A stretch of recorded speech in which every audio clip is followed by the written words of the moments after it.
Ես ծառայել եմ սովետական բանակում 1982-84 թվականներին։ Արցախը հայկականը եւ Հայաստանինը պետք է լինի։ Մեր ճակատագրով դա անխուսափելի է։ Մենք մնայուն պատերազմի մեջ երկիրը կորցնել եւ ուրախանալ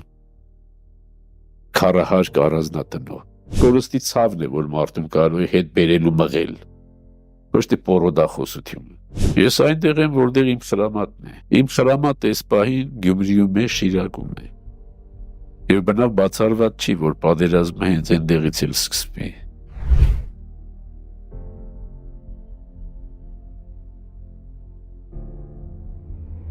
Իմ պատերազմը սկսվել է 1988 թվականին։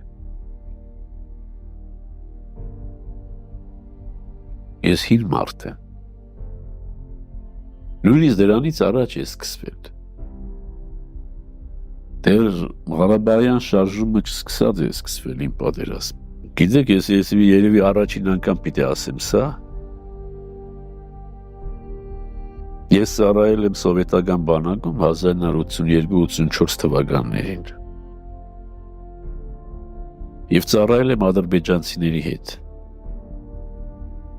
Եվ ծառայել եմ աղդամցի ադրբեջանցիների հետ։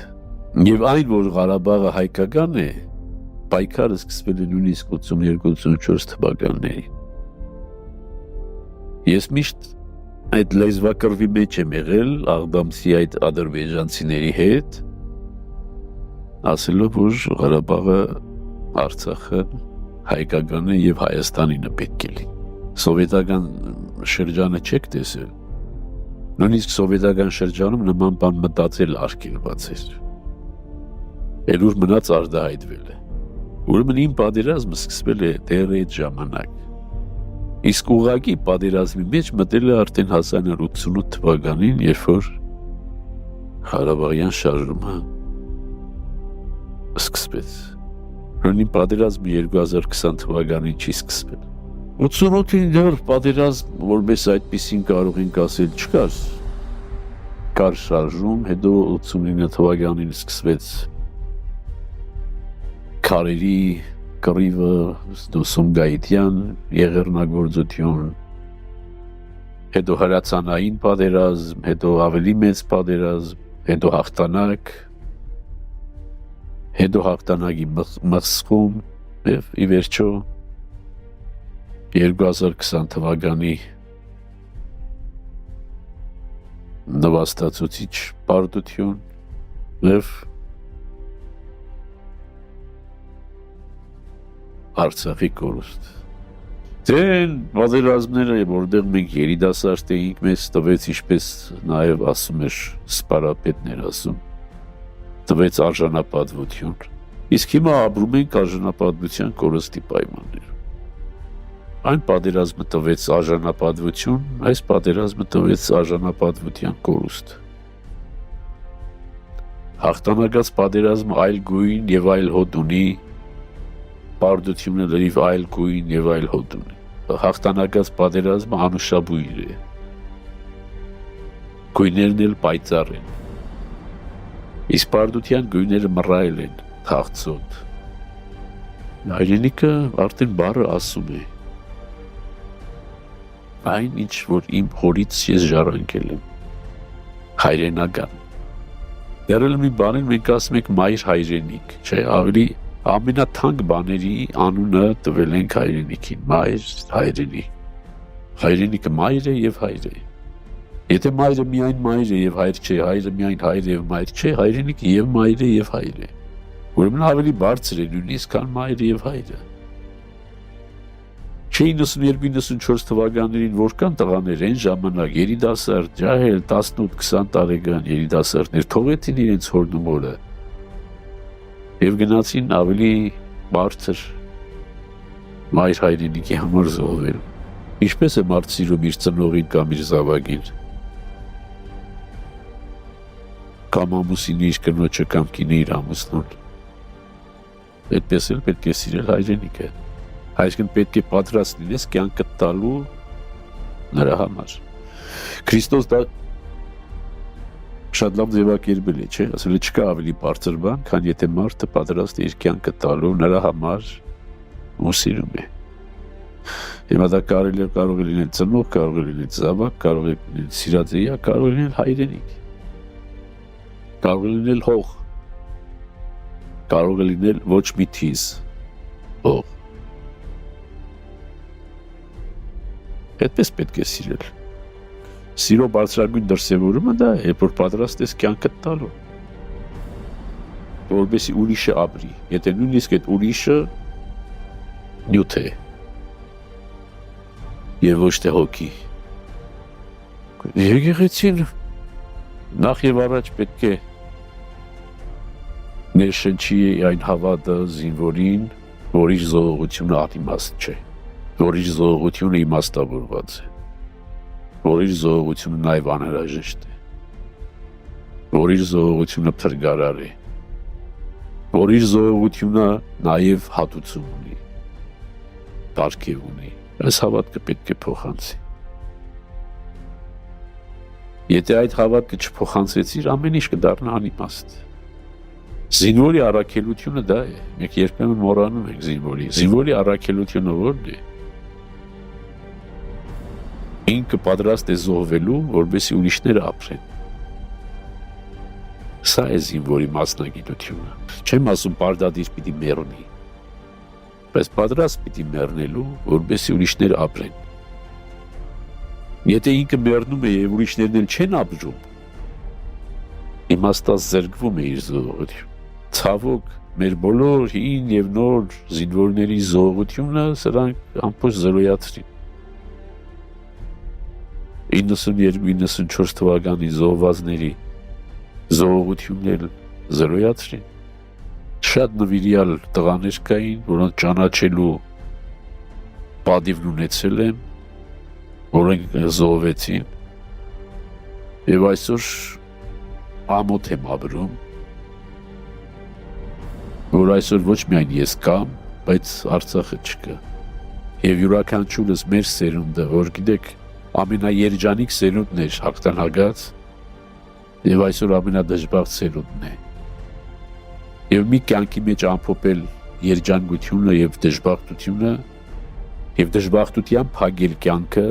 շատ դաժան իրողություն է։ Դրա համար ես համարձակում եմ այդ հարցադրումը անել։ Արդյոք նրանք են երջանիկ ավելի, որ ընկան եւ չտեսան այս խայտարակությունը,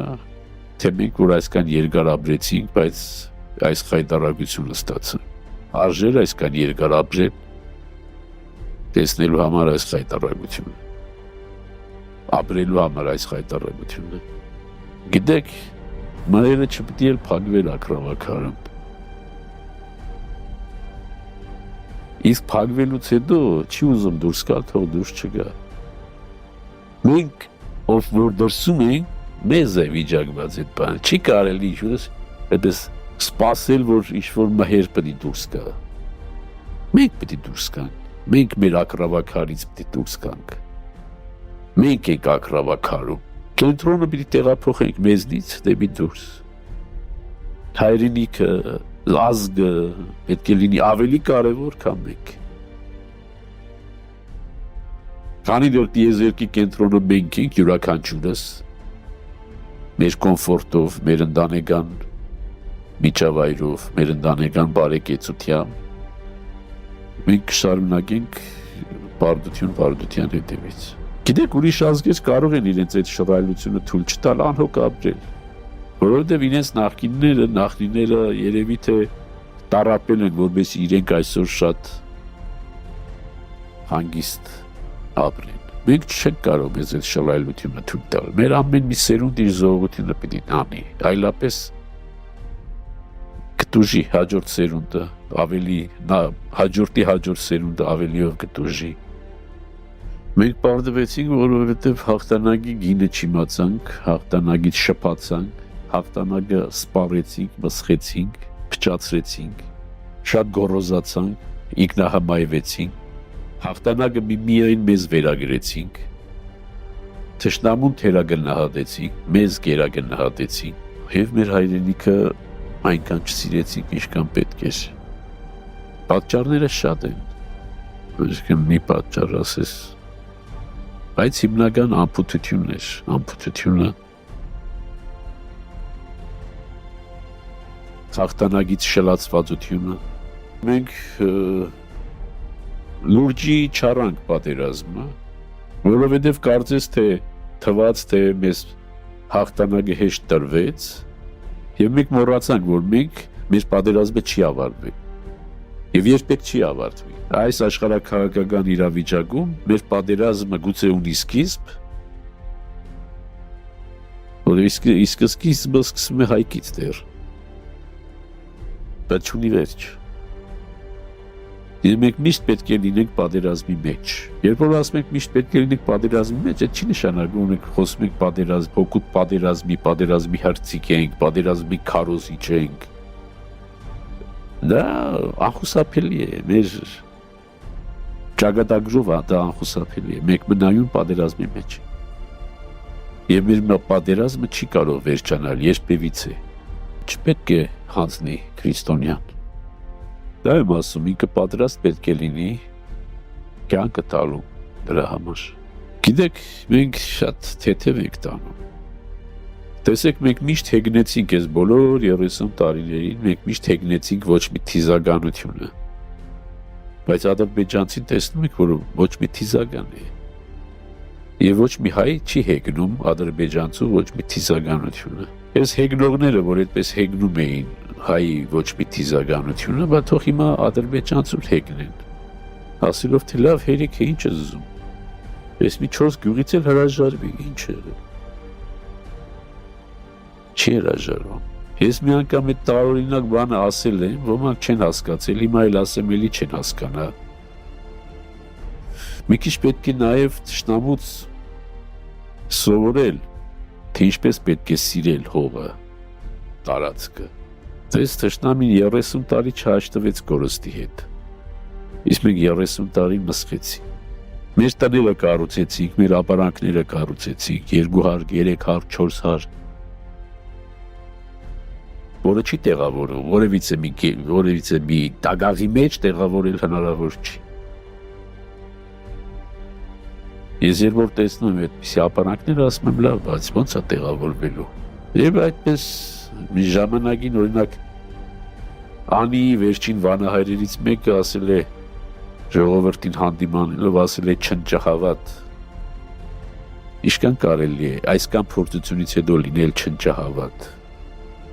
Չնչին բաների հավատալ եւ չնչին բաներ վաստակելու հետևից ունել, երգիրը կորցնել եւ ուրախանալ քարահարկ առանձնատնով։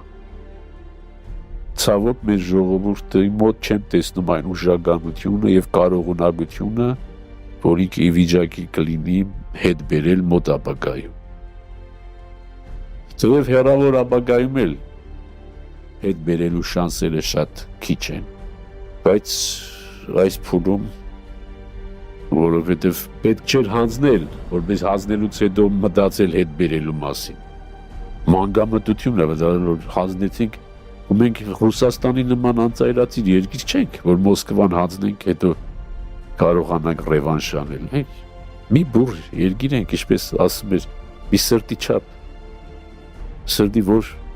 սրտի որ մասնել վիրավորվի մահացվի է։ Այդ պորոդախոսական պաթոսը ես չեմ կիսում, հետ ենք բերելու։ Դուք ինչ եք հետ բերել, որ այդ հետ բերեք։ Բերողներ, ովքեր որ խոսում են հետ բերելուց, նրանք հաստատ հետ չեն բերել։ Այդ նրանք, ովքեր խոսում են կորստից, այդ նրանք կարող է հետ բերել, որովհետև կորստի ցավն է, որ մարդուն կարող է հետ բերել ու մղել, ոչ թե պորոդախոսություն։ Եթե դու կորստի ցավ չես զգում, ինչ ես պորոդախոսությամբ զբաղված։ Եթե դու քո ազնական երջանկությամբ ապրում ես, ամբողջնում ես անձնական երջանկությունդ ամբողջական չափով, ավելիով, դու ի՞նչն ես հետ բերել։ Քո դժբախտությունը պետք է քո վրայից ծորի, որովհետեւ հասկանաք, որ դու այդ դժբախտության մեջ չես ուզենա մնալ եւ այդ դժբախտությունից դուրս կգաս։ Եթե դու երջանիկ ես, այդ երջանկությունը ինչու՞ պիտի զոհես հետ բերելու համար։ Դժբախտ պետք է լինես, որովհետեւ հետ բերես։ Դժբախտ չենք, հենց այդ ամբողջ հարց։ Դժբախտ ենք մի քանի հոգի։ մեծ մասը ազգի ապրում է այդ հոգեբանությամբ, դե ինչ եղել, որ թուրքիններ տվել ենք թուրքին։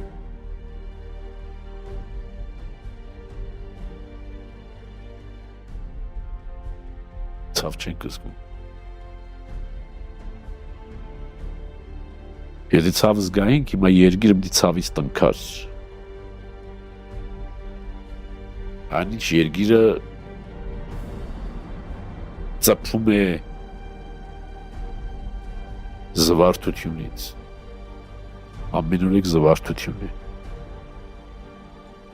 Գիտեք, ես չեմ խոսում սովորական ուրախություններից։ Պատերազմի ժամանակ էլ մարդիկ պետք է ամուսնանան, հարսանիք անեն, երեխաներ ծնվեն, այդ բոլորը պետք է լինի, բայց խոսքը ներքին ուրախության, ներքին զվարթության, ցավի բացակայության մասին է։ Այդ ով է, որ կարող է մտնել Հայաստան եւ զգալ, որ այս երկիրը ցավ ունի։ Թեկուզ Երևանի փողոցներում կամ Գյումրիի փողոցներում կամ որը միցե մի որտեղ կարող ես այդ ցավը զգալ, ոչ մի տեղով չես զգում ցավ։ Հետևաբար, եթե ցավ չես զգում, ի՞նչն ես հետ բերելու։ Երազելը ես իմ տարիքում համարում եմ անիմաստ, առավել եւս այս ամեն ինչի ֆոնին, ինչի մասին երազեմ։ Երազեմ, որ Արցախը հետ ենք բերելու, բայց ես երազել եմ, որ Նախիջևանն ենք հետ բերելու, Կարսն ու Արդահաննել, Մուշն ու Վաննել, շարունակեմ երազել։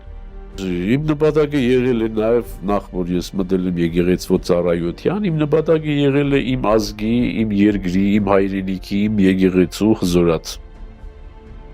Չեմ հաջող։ Ով որ հաջողվել է, երանի իրեն։ Իմ զենքերս վայր երբեք չեմ դրել, տնելու էլ չեմ պատրաստվում։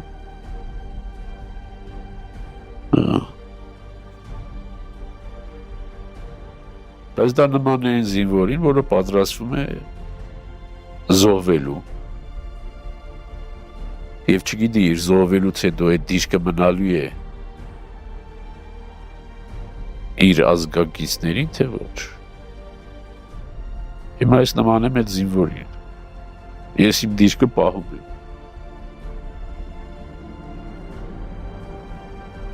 Բայց իմ դիրքը կմնա, թե չի մնա, չգիտեմ։ Ես այնտեղ եմ, որտեղ իմ սրամատն է։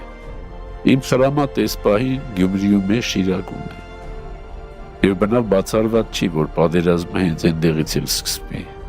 Հոգևոր ականել է, իրեն պահում է զինվորի նման, ինքը ոչ թե պիտի լինի այնտեղ, որտեղ ուզում է լինել, այլ պետք է լինի այնտեղ, որտեղ ինքը կոչված է եւ նշանակված։ Իմ սրամատը Գյումրին է։